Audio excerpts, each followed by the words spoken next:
क्योंकि मैं video upload करूँगी ना, तो आपको फिर दोबारा से ऐसे मैं मतलब उन चीज़ों को पूरी तरह से समझा दूँगी ना कि आपको दोबारा से पढ़ने की ज़रूरत भी नहीं होगी। पेडागॉजी अगर अच्छे से पढ़ लेंगे तो 60 में 55 प्लस यहाँ पे हम स्कोर कर सकते हैं। सुपर टेट की तरफ भाग रहे हो, कभी आप DSSB की तरफ भाग रहे हो, कभी आप अब आप KVS की तरफ है, तो भाई सुपर टेट भी नहीं दिख रहा है, DSSB भी नहीं दिख रहा है, मुझे KVS दिख रहा है, टीचिंग की जॉब है, तो भाई मैं उस पर लग गई है कि पहली बार मैं सुपर टेट की तैयारी करने जा रही हूँ। मैंने पता नहीं कितनी बार कर करके छोड़ दी, क्योंकि मैंने 2017 बैच से ईश्वर की कृपा हुई, तो जो हमारा सबका मोटिव है कि जॉब चाहिए वो मिल जाएगी, बस ज़िंदगी सफल हो जाएगी। हेलो एवरीवन, एक बार फिर आप सभी का स्वागत है हमारे इस नए वीडियो में। तो यहाँ पे हम शेयर करने वाले हैं, मैं क्या जो प्रीवियस ईयर पेपर मैंने शेयर किया था उसका मैंने तो वीडियो आपको अपलोड कर दिया है कि भाई उसमें नीचे ही आपका जो है आपके आंसर्स दिए हुए हैं। जो एक प्रीवियस ईयर का पेपर मैंने डाल रखा था आपके टेलीग्राम चैनल पे, वहाँ पे जस्ट नीचे आपको वहाँ पे देखने को मिल जाएगा। अगर आपने वो पेपर एनालिसिस किया होगा, आपने अच्छे से पढ़ा होगा। उससे पहले मैं एक चीज़ बता दूँ, मैंने एक फ़ोटोज़ मैंने शेयर करी थी अपनी करवा चौथ की, तो आप लोग बहुत प्यारे प्यारे कमेंट कर रहे हो कि आप लोग को मतलब बहुत सारे कुछ लोगों ने कमेंट किया है कि मैम आपकी शादी भी हो चुकी है, आपका भी इतना बड़ा बेटा है, लगता भी नहीं है। तो थैंक यू सो मच आप सभी का इतने प्यारे प्यारे कमेंट करने के लिए। और अब जैसे मैंने जो भी जो प्रीवियस ईयर वहाँ पे शेयर करा था, उसके बेस पे मैं यहाँ पे बोलूँगी जो इसमें सबसे ज़्यादा आपको क्या पढ़ना है। इसमें भाई KVS अगर प्रीवियस ईयर के एनालिसिस पे बात करूँ तो जैसे मैंने बोला था कि डायरेक्टली यहाँ पे कैसे क्वेश्चंस आते हैं, जो NCERT बेस्ड होते हैं वो क्वेश्चंस ऐसे आते हैं। यहाँ पे डायरेक्टली यहाँ पे नाम दिया होता है चैप्टर का, ठीक है, कि इस चैप्टर का पूरा नाम दिया होता है चैप्टर का, और प्रश्न ऐसे आते हैं कि इस कहानी में जो है, या फिर तो उस कहानी के जो मेन किरदार होंगे उनका नाम आ जाता है, और इनमें से कौन सी कहानी के किरदार हैं, या फिर पूरा पाठ का नाम आ जाता है, इसका मेन शीर्षक क्या था। तो NCERT इसलिए ज़रूरी है। 4 से 5 ऐसे क्वेश्चन हमने देखे जो ऐसे आए हैं, जो डायरेक्टली मतलब पाठ से पूछे गए हैं, किसी किरदार को पूछ दिया गया है या ऐसे टाइप से। लेकिन यहाँ पे आप मान के चलो 10 से भी ज़्यादा, 12 से 13 क्वेश्चन, मुझे लग रहा है 12 से 15 क्वेश्चंस आपको डायरेक्टली पूरा व्याकरण से देखने को मिलेगा। विलोम शब्द है, और आपके हिंदी में 5 गद्यांश आते हैं, छोटे छोटे से गद्यांश 4 लाइन के, और हर गद्यांश के नीचे एक क्वेश्चन पूछा होता है।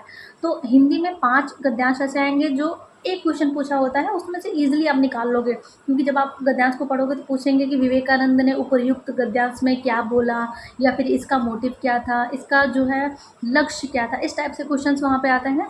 आपका विलोम शब्द है, संधि विच्छेद है, तद्भव तत्सम है, पर्यायवाची है, कारक हैं, और मुहावरे हैं, और भी मतलब फ़िलहाल आपको सब कुछ ग्रामर में अच्छे से यहाँ पे पढ़ लेना है।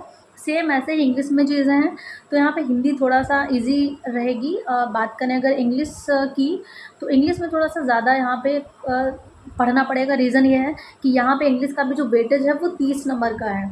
अगर 10 नंबर का होता तो हम बोल देते चलो भाई इंग्लिश में ज़्यादा मेहनत करनी है, ठीक है, 5 नंबर भी आ जाएंगे तो भी ठीक है। लेकिन भाई 30 नंबर का यहाँ पे बात है, 30 नंबर की। यहाँ पे आपका स्कोरिंग विषय के तौर पे आप मान के चलो इंग्लिश है यहाँ पे। और अगर बात करें पेडागॉजी की, यहाँ पे आपको सबसे ज़्यादा ध्यान देना है इंग्लिश में, ठीक है। उसके चैप्टर से भी डायरेक्टली क्वेश्चंस आए हैं, और जो ग्रामर वाला पोर्शन है वहाँ से भी क्वेश्चंस आए हैं। सिनोनिम वगैरह है, एंटोनिम है, ये यहाँ से क्वेश्चंस आते हैं डायरेक्टली।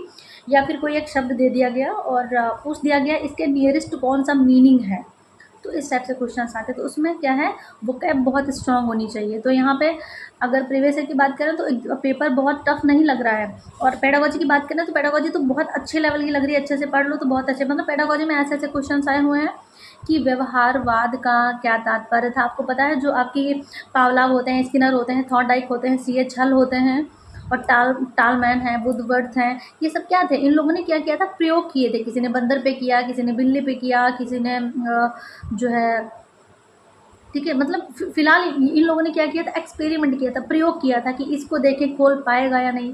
तो नॉर्मल है, पता है कि भाई जो व्यवहारवाद था पूरा पूरा डिपेंड था उस पर, जितने भी जो हमारे मनोवैज्ञानिक थे सब ने क्या किया था, प्रयोग किया था। और भी बहुत अच्छे अच्छे क्वेश्चन आते हैं, जैसे प्रकारवाद और प्रयोजनवाद, गेस्टाल्टवाद, संज्ञानवाद, इस तरह के क्वेश्चन आपको देखने को मिलेंगे, मानवतावाद। बाकी जैसे आपका NEP 2020 से 3-4 क्वेश्चंस मिले हैं, और जो आपका NCF 2005 और NEP 2020 यहाँ से क्वेश्चंस हैं। इसके वीडियोस तो मैं खुद ही बना के डालूंगी बहुत प्रॉपर तरीके से, मतलब मैं ऐसा डालूंगी कि भाई चीज़ें छूटे ना, इसी में पूरा कवरअप हो जाए। बाकी जैसे व्यवहारवाद है, मानवतावाद है, और जो भी इसमें छोटे छोटे चीज़ें होती हैं जहाँ से ज़्यादा प्रश्न आते हैं उसके वीडियोज़ मैं यहाँ पर अपलोड करूँगी।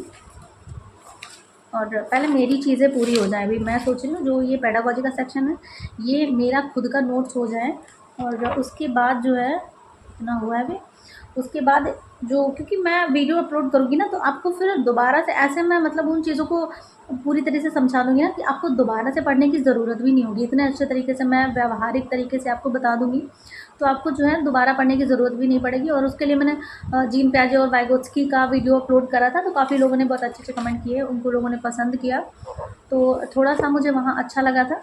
तो ऐसे क्वेश्चंस यहाँ पे आएँगे। पेडागॉजी अगर अच्छे से पढ़ लेंगे तो 60 में 55 प्लस यहाँ पे हम स्कोर कर सकते हैं। और अगर हम बात करें मैथ्स की, तो मैथ्स सीटेट लेवल की आती है, लेकिन सीटेट लेवल की क्वेश्चंस आते हैं, लेवल थोड़ा अप मिलेगा यहाँ पे आपको। और यहाँ पे मैथ्स के भी 20 क्वेश्चंस होंगे और ऐसे क्वेश्चन ज़्यादा आते हैं कि जैसे पैटर्न दिया हुआ है, इनमें से कौन डिफरेंट है, या फिर क्वेश्चंस दिया हुआ है और उनमें बहुत ज़्यादा कैलकुलेशन है। कैलकुलेशन इन द सेंस जोड़, घटाना, गुणा, भाग, इस तरह का कैलकुलेशन, वैसा वाला नहीं है कि ट्रिकें यूज़ करनी है, वैसी वाली इसमें मैथ्स नहीं है। तो ये चीज़ें कहाँ से मैंने आपको बताई। जैसे हम जीएस और जीके की बात करें तो इसमें भाई जीएस और जीके का जो पोर्शन है, इसको थोड़ा सा हम साइड कर सकते हैं। क्यों? क्योंकि ये सिर्फ 10 नंबर का है और 10 नंबर में आपको पता है जीके और जीएस दोनों हैं, तो बहुत ज़्यादा इसमें पढ़ना पड़ेगा। तो जीएस को थोड़ा सा साइड कर देंगे, पुरस्कार वगैरह पढ़ लेंगे जहाँ से पता है। जैसे पुरस्कार की बात करें तो 2 क्वेश्चन यहाँ देखने को मिले हैं, 10 में 2 क्वेश्चन पुरस्कार के देखने को मिले हैं। और साइंस से, जैसे फिजिक्स से क्वेश्चन आ जाते हैं, जैसे लिटमस पेपर हो गया, मात्रा वगैरह हो गया, और जो लिफ्ट वाले टाइप क्वेश्चन आते हैं, ये क्वेश्चन यहाँ पे हम कर लेंगे। लेकिन ज़्यादा ज्योग्राफी बहुत अंदर जाके नहीं करेंगे, यहाँ वन लाइनर ज्योग्राफी कर लेंगे। और जीएस का जब होता है, जब आपका नोटिफिकेशन आ जाएगा उसके बाद जो मंथली वीडियोस आते हैं वो जीएस बस वही कर लेंगे, ज़्यादा यहाँ पे ध्यान नहीं देंगे। ध्यान देंगे हम पेडागॉजी पे, और जो 80 नंबर का हमारा विषय से संबंधित है, और जो ग्रामर इधर 20 नंबर का हमारा हिंदी और इंग्लिश है, इन पे हम ध्यान देंगे। बाकी जो 10 नंबर का जीएस और जीके है, बाकी 10 नंबर में आपका कंप्यूटर और रीजनिंग भी है, तो रीजनिंग थोड़ा सा पढ़ लेना है जिससे हमारे 5 में 5 नंबर आ सकें। और बेसिक वाली कंप्यूटर भी हमें यहाँ पे पढ़नी है। सबसे ज़्यादा यहाँ पे वही जो 80 नंबर मैंने बताया था भाई, एनसीईआरटी कवरअप वाला। और दूसरी चीज़ यहाँ पे पेडागॉजी, भाई पेडागॉजी के वीडियोस अभी थोड़ा सा मेरा बन नहीं पा रहा है रूटीन, नहीं तो मैंने खुद के जो नोट्स बनाए ना भाई, वो ऐसे हैं कि इनको अगर मैं डालूँ तो पता नहीं आपको समझ में आएगी, लैंग्वेज नहीं आएगी। लेकिन कोशिश यही करूँगी, मैं थोड़ा सा जूम करके इसी को करूँगी, नहीं तो अलग अगर इसको पेज पे मैं लिखूँ तो मेरे लिए थोड़ी सी बर्डन हो जाएगा। हाँ, बर्डन हो जाता है, लेकिन रिवाइज अच्छे से हो जाता है, माइंड में चीज़ें बैठ जाती हैं अगर आप किसी को समझा रहे हो या ऐसा कर रहे हो। तो जो चीज़ें मुझे बहुत बेहतर तरीके से समझ में आएँगी, मैं वो बिल्कुल आपके साथ शेयर करूँगी। और एनसीईआरटी का मैंने सोचा है, पर मैं सोच रही हूँ पहले पेडागॉजी वाला सेक्शन मैं पूरा कर लूँ, और जैसे ही ये चीज़ें हो जाएँगी इसके वीडियोज़ आपको मिलने लगेंगे। बाकी एनसीईआरटी का जैसे कवरअप की बात करूँ, तो अगर मैं जैसे एनसीईआरटी का मैंने करा, ईवीएस का मैंने पकड़ा, उसको कर रही हूँ, तो वो चीज़ें मैं शेयर कर दूँगी आपके साथ में। उसमें मुझे कोई ऐसा इशू नहीं है कि नहीं शेयर करूँ या मैं मेहनत कर रही हूँ, मुझे कोई इशू नहीं है अगर मेरी किसी चीज़ से आपको कोई बेनिफिट हो रहा है। बाकी कुछ भी आपको पूछना है तो आप पूछ सकते हो। और वो जो पीवाईक्यू मैंने पूछा था, बहुत सारे लोगों ने उसमें बोला मैम उसका आंसर दे दो, भाई जस्ट नीचे आंसर लिखा है, थोड़ा सा फोकस करके अच्छे से उसको देखो, आपको नीचे ही वहाँ पे आंसर्स मिल जाएंगे। बाकी जैसे कुछ लोगों ने कमेंट किया था कि मैम कभी आप जो है सुपर टेट की तरफ भाग रहे हो, कभी आप DTFSB की तरफ भाग रहे हो, कभी आप अब आप KVS की तरफ है। तो भाई मेरा जो मेन माइंड में मेरे मकसद है, जिसको बोलते हैं मोटिव, वो मेरा है जॉब। अब जहाँ पे मुझे जॉब, टीचिंग की जॉब, पहली बात है जॉब, दूसरी बात टीचिंग की जॉब, जहाँ पे मुझे पास में दिख रही है कि भाई सुपर टेट भी नहीं दिख रहा है, DTFSB भी नहीं दिख रहा है, मुझे KVS दिख रहा है, टीचिंग की जॉब है, तो भाई मैं उस पर लग गई। तो मेरा जो माइंडसेट है, और ऐसा भी नहीं है कि पहली बार मैं सुपर टेट की तैयारी करने जा रही हूँ, मैंने पता नहीं कितनी बार कर करके छोड़ दी, क्योंकि मैंने 2017 बैच से DLED किया है, ठीक है। 19 मान के चलो लास्ट में हमारा DLED कंप्लीट हो चुका था, ठीक है। और फिर 20 में हमने जो है 19 में भी टेट दिया, फिर 21 में टेट दिया, उसके बाद 22, 23, 24 अभी पूरा चला गया समझो। तो तब से हम बीच में तैयारी कर रहे हैं कि जब भी चीज़ें होती हैं लग रहा है अब आ रही है, अब आ रही है, नहीं आती है।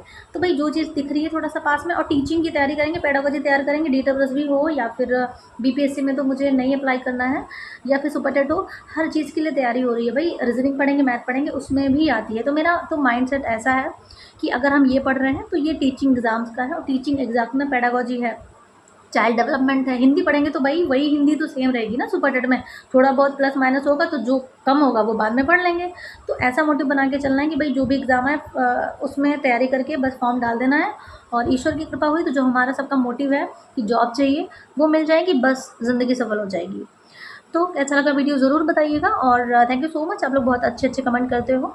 और मेरी तरफ से जो भी आप लोगों को हेल्प या जो भी चीज़ें होंगी, जैसे मेरे नोट्स वगैरह, और कोई हेल्प नहीं, मतलब जैसे मेरे नोट्स या कुछ मैं ऐसा आपके साथ शेयर करती हूँ अपनी एक्सपीरियंस और कैसे मैं अपनी तैयारी कर रही हूँ, रणनीति, अपनी स्ट्रेटेजी, तो वो आप तक मेरे वीडियोस मिलते रहेंगे। पहली बार चैनल पर विजिट कर रहे हैं तो चैनल को सब्सक्राइब करिएगा, लाइक करिएगा, कमेंट करिएगा प्यारे प्यारे। तो मिलते हैं नेक्स्ट वीडियो में। Thank you so much for watching.